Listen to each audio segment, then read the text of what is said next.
देखिए आज मैंने आपसे कहा था कि शाम को आपको इलेक्ट्रोस्टैटिक का लेक्चर अपलोड हो जाएगा। अभी फिलहाल 3 दिन की समस्या और है बच्चों। पहले मैं सारे बच्चों को जो भी लाइव कनेक्शन के लिए माइक्रोसॉफ्ट टीम में ऐड करने की जो समस्या जा रही है, मैं चाहता हूं कि जब सब लोग ज्वाइंट हो जाएं या सबके कनेक्शन प्रॉपर स्टेब्लिश हो जाएं, तभी ये लाइव क्लास शुरू की जाए। क्योंकि होता क्या है स्टूडेंट, कुछ बच्चे कनेक्ट और कुछ कनेक्ट नहीं हो पा रहे, कुछ के कॉल कनेक्ट हो रहे हैं, कुछ के नहीं हो रहे हैं। तो जिनके हो जाते हैं उनके लिए तो ठीक है, लेकिन जिनके कॉल कनेक्ट नहीं होते हैं उनको ये फील होता है कि हमारे लेक्चर्स क्यों नहीं हो पा रहे हैं। इसलिए आज, कल और परसों आने वाले 3 दिनों तक मैं आपको रिकॉर्डेड लेक्चर तो दूंगा ही दूंगा, लेकिन लाइव लेक्चर नहीं दे पाऊंगा।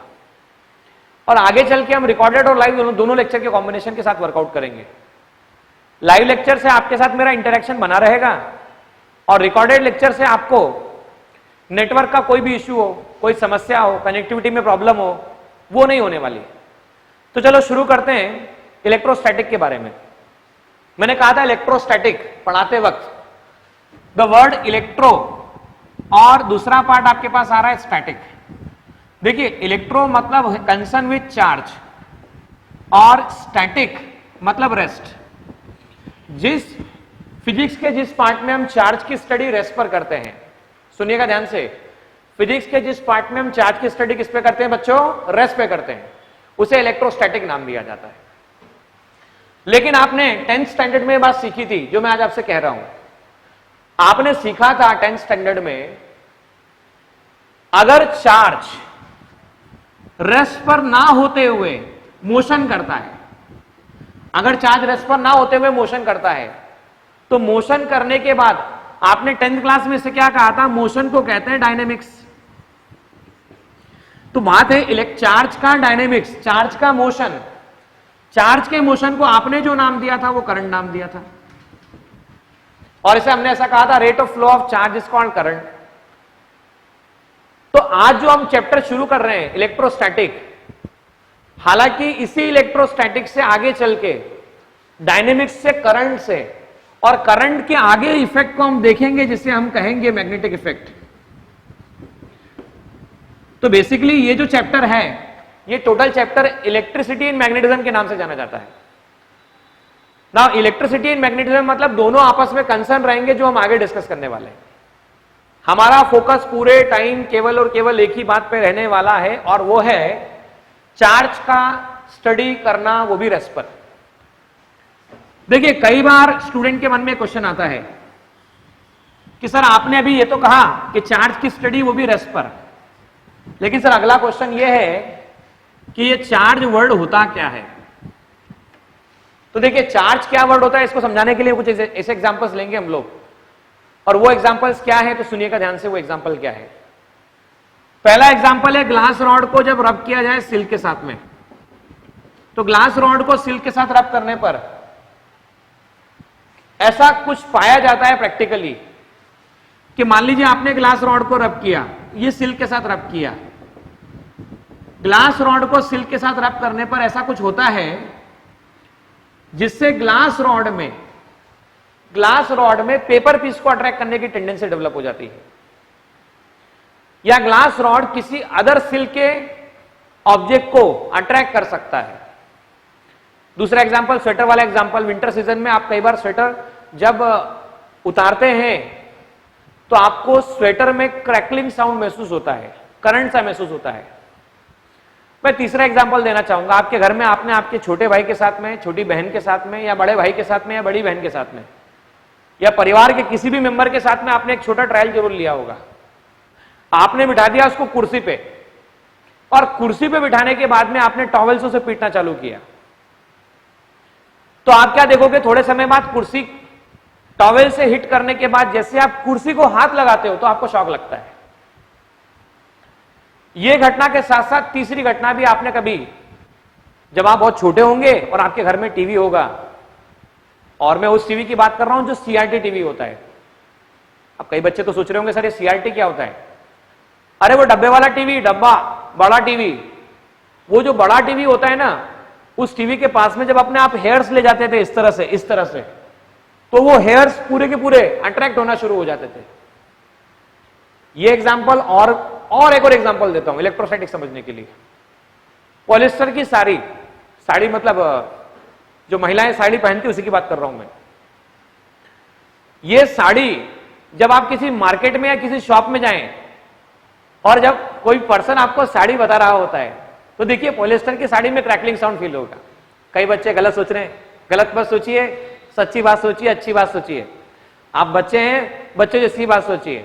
मैं कह रहा हूं कि आप किसी दुकान में गए, उस व्यक्ति ने आपको दुकान के अंदर साड़ी को जब आपको बताया तो उस केस में क्रैकलिंग साउंड फील होता है। और ये जो साउंड होता है स्टूडेंट, ये भी जिस कारण से होता है वो चार्ज है। एक और एग्जांपल और देना चाहूंगा चार्ज को समझने के लिए कि आप लोगों ने देखा होगा कि जो बड़े बड़े टैंक होते हैं जिसमें ऑयल ले जाते हैं, पेट्रोल ले जाते हैं, ग्लास पेट्रोल ले जाते हैं या कोई अदर मटेरियल ले जाया जाता है, जैसे गैस हो गया, इंडियन का टैंक हो गया बड़ा सा, भारत पेट्रोलियम। और क्योंकि आप देखते हैं पेट्रोल पंप पे जब आपको पेट्रोल मिलता है तो पेट्रोल खुदाई करके तो लाते नहीं कि अंदर से जमीन के अंदर से खुदाई की और पेट्रोल लेके आ गए, वो कहीं ना कहीं से आया हुआ होता है और उसके बाद वो इंसर्ट किया जाता है। तो ऐसे टैंक के पीछे बड़ी सी जंजीर, चेन लटकाई जाती है, उसके पीछे भी जवाबदार एक फैक्टर जो है वो चार्ज है। मेरा बोलने का मतलब ये चार्ज है क्या? तो चार्ज को समझाया कैसे जाता है, आपने अगर प्लास्टिक की स्केल ले ली या ग्लास की स्केल ले ली, उस स्केल से आपने उस स्केल को आपने ड्राई हेयर से रब किया, तो बच्चों ड्राई हेयर से रब करने पर क्या मिलता है? ड्राई हेयर से रब करने पर प्लास्टिक की स्केल को क्या ऑब्जर्व किया जाता है कि अब आप इस ग्लास स्केल या प्लास्टिक की स्केल को पेपर पीस के पास में लेके आइए। अगर आप इसे पेपर पीस के पास में लेके आएंगे तो पेपर पीस के पास लाने पर इस ड्राई स्केल में पेपर पीस को अट्रैक्ट करने की टेंडेंसी डेवलप हो जाएगी। तो ये टेंडेंसी डेवलप जो हुई है इसे चार्ज कहा जाता है। देखिए वापस से समराइज करता हूं, किसने क्या एक्वायर किया? किसने क्या एक्वायर किया? ग्लास ने एक्वायर किया, प्लास्टिक की स्केल ने एक्वायर किया। क्या एक्वायर किया? तो उन्होंने एक नया नेचर एक्वायर किया। वो कौन सा नेचर एक्वायर किया? तो उन्होंने जो नेचर एक्वायर किया वो अट्रैक्ट करने का नेचर एक्वायर किया। उन्होंने कब ये नेचर एक्वायर किया? उन्होंने तब ये नेचर एक्वायर किया जब किसी से रब किया गया। मतलब हमने जब स्केल को रब किया था ड्राई हेयर से, तो स्केल में कौन सी प्रॉपर्टी आ गई? स्केल में पेपर पीस को अट्रैक्ट करने की टेंडेंसी आ गई। और पेपर पीस को अट्रैक्ट करने की इसी टेंडेंसी का जो रीजन था उसे चार्ज नाम दिया गया। तो हम ये कहते हैं property acquired by object, property acquired by object after rubbing it is called charge. जब किसी ऑब्जेक्ट को दूसरे ऑब्जेक्ट से रब किया जाए, जब एक ऑब्जेक्ट को दूसरे ऑब्जेक्ट से रब किया जाए, तो किसी एक ऑब्जेक्ट में किसी अदर ऑब्जेक्ट को या उसी ऑब्जेक्ट को अट्रैक्ट करने की जो टेंडेंसी होती है या रिपल करने की जो टेंडेंसी होती है, उस टेंडेंसी को या उस प्रॉपर्टी को चार्ज नाम दिया जाता है। तो चार्ज के बारे में कुछ और बातें समझते हैं हम लोग। अलग अलग एक्सपेरिमेंट परफॉर्म किए गए चार्ज के बारे में और बातें बताई गई, उसमें से कुछ बातें मैं आपके सामने शेयर कर रहा हूं। जैसे मान लीजिए ग्लास रॉड लिया गया, ये ग्लास रॉड है। अब ग्लास रॉड को सिल्क के साथ रब किया गया, ठीक है, ग्लास रॉड को लिया, सिल्क के साथ रब किया। अब क्या किया गया? सिल्क का जो मटेरियल है वैसा ही एक और पेयर लिया गया, उसे एक और ग्लास रॉड बताया गया और इसको वापस से सिल्क के साथ में रब किया गया। जब ग्लास रॉड को सिल्क के साथ रब किया गया, बराबर है, तो अब देखो यहां हुआ क्या, ये ए, ये बी, ये सी और ये आपके पास में डी अवेलेबल है, ए बी सी डी। अब पहली ग्लास रॉड को सिल्क के साथ रब करने के बाद, दूसरी ग्लास रॉड को सिल्क के साथ रब करने के बाद, जब ए और बी को ए और सी को कांटेक्ट में लाया गया, तो ए और सी को कांटेक्ट में लाने पर जो महसूस हुआ वो था रिपल्शन। बी और डी को कांटेक्ट में लाने पर जो महसूस हुआ वो भी था रिपल्शन। ए और डी को कांटेक्ट में लाने पर, ए और डी को कांटेक्ट में लाने पर जो महसूस हुआ वो था अट्रैक्शन, और बी और सी को कांटेक्ट में लाने पर जो महसूस हुआ था वो था अट्रैक्शन। मतलब देखिए यहां पर क्या हुआ, यहां जब सिल्क सिल्क को कांटेक्ट में लाया गया, सिल्क और सिल्क को कांटेक्ट में लाया गया तो रिपल्शन हुआ। ग्लास और ग्लास को कांटेक्ट में लाया गया तो भी रिपल्शन हुआ। लेकिन ग्लास और सिल्क को कांटेक्ट में लाया गया तो रिपल्शन नहीं हुआ, अट्रैक्शन हुआ। तो हम यह कह सकते हैं ग्लास ग्लास की प्रॉपर्टी सेम है, सिल्क सिल्क की प्रॉपर्टी सेम है, लेकिन ग्लास और सिल्क की प्रॉपर्टी सेम नहीं है। ग्लास ग्लास की प्रॉपर्टी सेम है, सिल्क सिल्क की प्रॉपर्टी सेम है, लेकिन ग्लास और सिल्क की प्रॉपर्टी सेम नहीं है। इसी कारण से जब ए और डी को कांटेक्ट में लाया गया, ए और डी मतलब क्या था, ग्लास और रॉड को बाद में कांटेक्ट में लाया गया तो अट्रैक्शन महसूस हुआ। जब बाद में ग्लास रॉड और सिल्क को कांटेक्ट में लाया गया तो भी अट्रैक्शन महसूस हुआ। तो इस तरह से मैं कह सकता है, हम यहां कंक्लूड कर सकते हैं कि ग्लास रॉड और सिल्क को आपस में लाने पर जो रिपल्शन हुआ, अट्रैक्शन हुआ, रिपल्शन को कहते हैं फोर्स और अट्रैक्शन को भी कहते हैं फोर्स। रिपल्शन को कहते हैं फोर्स, अट्रैक्शन को भी कहते हैं फोर्स। तो ये प्रॉपर्टी एक्वायर जो हुई है इसी के बारे में हम आगे और डिटेल डिस्कस कर रहे हैं। अभी क्वेश्चन ये आता है कि ऐसा क्या कारण रहा होगा जिसके कारण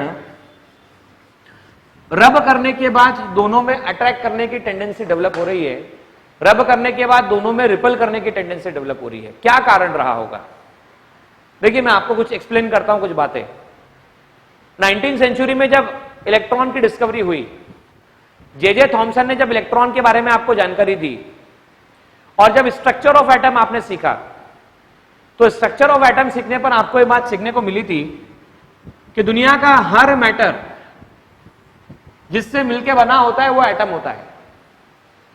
एटम में सेंट्रल पार्ट को न्यूक्लियस कहते हैं और इसके बाहर वाले पार्ट को उसके आसपास जो रिवॉल्व होता है वो इलेक्ट्रॉन रिवॉल्व होता है। Central part of nucleus, central part of atom is called nucleus. और आप जानते हैं बेटा, न्यूक्लियस के अंदर प्रोटॉन और न्यूट्रॉन दोनों अवेलेबल होते हैं। Proton and neutron both are available in the nucleus. तब हुआ क्या, प्रोटॉन और न्यूट्रॉन जब न्यूक्लियस के अंदर अवेलेबल होते हैं, इलेक्ट्रॉन इसके आसपास जब रिवॉल्व कर रहा होता है, when electron is revolving around it. अब हुआ क्या, आपने ग्लास रॉड लिया, जैसे आपने ग्लास रॉड लिया उसको किसके साथ रब किया, उसको सिल्क के साथ रब किया। तो ऐसा प्रैक्टिकली पाया गया है, ऐसा मेजरमेंट के थ्रू पाया गया है कि ग्लास रॉड में से कुछ इलेक्ट्रॉन निकल जाते हैं और सिल्क में वो इलेक्ट्रॉन ट्रांसफर हो जाते हैं। जब ग्लास रॉड में से इलेक्ट्रॉन निकल गए, अच्छा इलेक्ट्रॉन निकल गए मतलब नेगेटिव चार्ज निकल गया, और नेगेटिव चार्ज निकल गया मतलब ग्लास रॉड से नेगेटिव चार्ज निकल गया मतलब ग्लास रॉड पे पॉजिटिव चार्ज आ गया, और ग्लास रॉड पे पॉजिटिव चार्ज आया, सिल्क पे गया, सिल्क पर कौन सा चार्ज आया, तो सिल्क पर नेगेटिव चार्ज आया।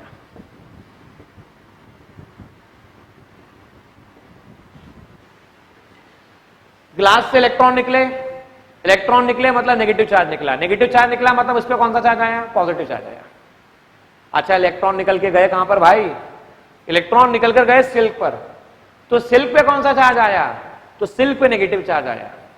अच्छा मेरा एक प्रश्न है आप लोगों से, मान लो किसी कंटेनर में से कुछ अमाउंट, मान लो आपके पास एक कंटेनर है बड़ा सा, उस कंटेनर में आपने बहुत सारे छोटे छोटे बॉल्स अंदर डाल रखे हैं कंटेनर में। मान लो ये आपके पास कंटेनर है, इसमें आपने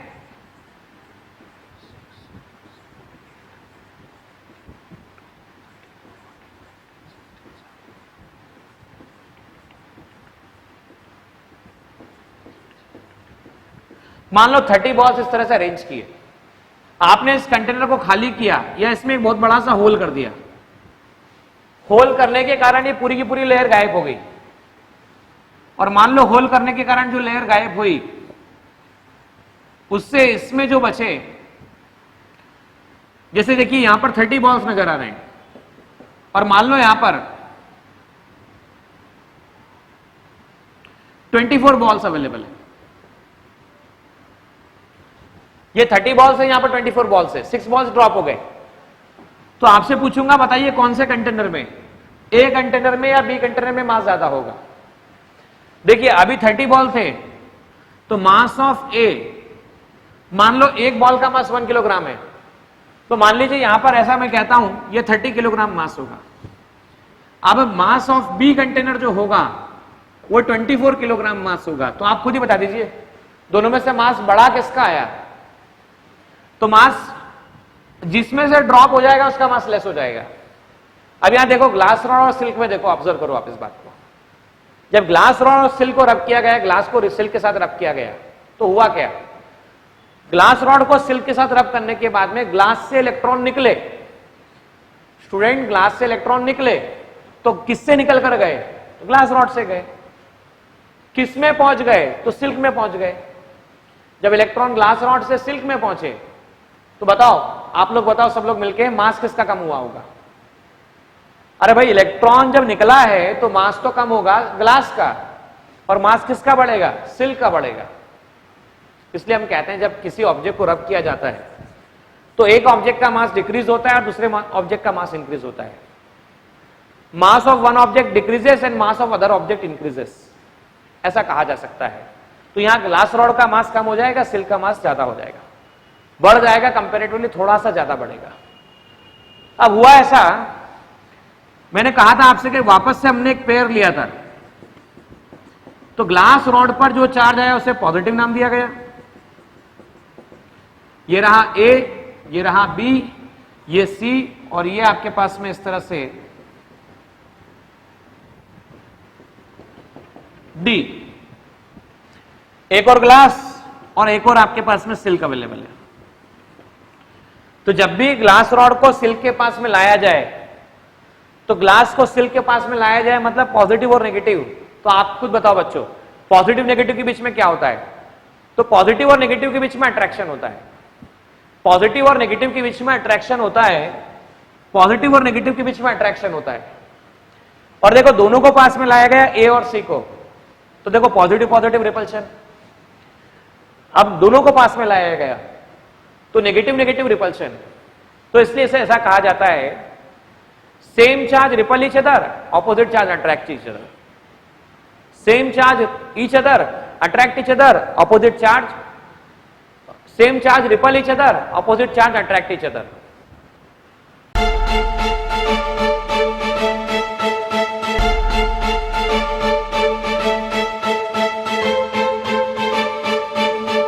पुरोहित academy, main branch Prabhat Chowk, MJ college road, Lokmanya हॉस्पिटलच्या बाजूला, जळगाव, आणि पांडे क्लासेस जवळ, बंधन बँके शेजारी, ट्रॅफिक गार्डनच्या समोर, जळगाव।